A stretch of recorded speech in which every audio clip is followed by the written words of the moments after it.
Salut, en ce vendredi, jour de jargon ou de charabia médical, je vous propose une nouvelle vidéo dans laquelle je vous explique 5 termes médicaux compliqués. Cette fois, je vais m'attarder sur les yeux et vous expliquer 5 termes que vous pourriez entendre chez votre médecin généraliste ou chez votre ophtalmologiste éventuellement.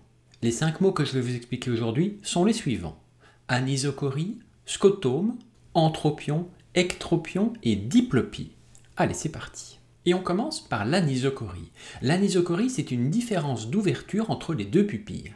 Bon, l'image que je vous propose ici à côté de moi est certes un peu extrême, la différence n'est pas toujours aussi grande.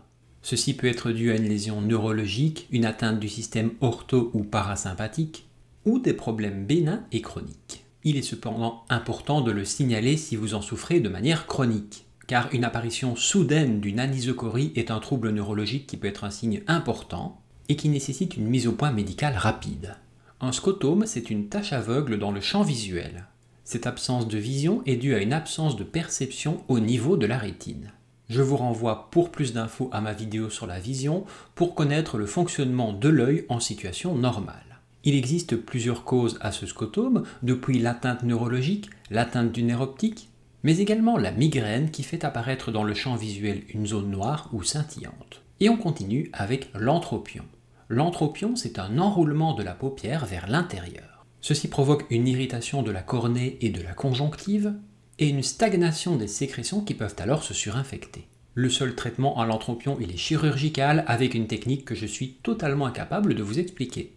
L'ectropion, c'est évidemment quelque chose de similaire, mais dans l'autre sens. Dans un ectropion, le bord de la paupière est retourné vers l'extérieur, et la conjonctive se retrouve alors au contact de l'extérieur directement. Le traitement est à nouveau chirurgical, il a pour but de rétrécir un peu la paupière pour permettre à la conjonctive de s'accoler à nouveau à l'œil dans une position qu'on peut qualifier de normale. Et enfin, on termine avec la diplopie. La diplopie, c'est la perception simultanée de deux images d'un seul objet, comme vous pouvez le voir ici actuellement à côté de moi. La diplopie, c'est également ce qu'on appelle la vision double. Cette double image, elle peut être verticale, horizontale, voire même en diagonale. Les causes de la diplopie sont en général des lésions neurologiques, vasculaires, infectieuses, tumorales, traumatiques, médicamenteuses, inflammatoires, bref, les causes sont multiples.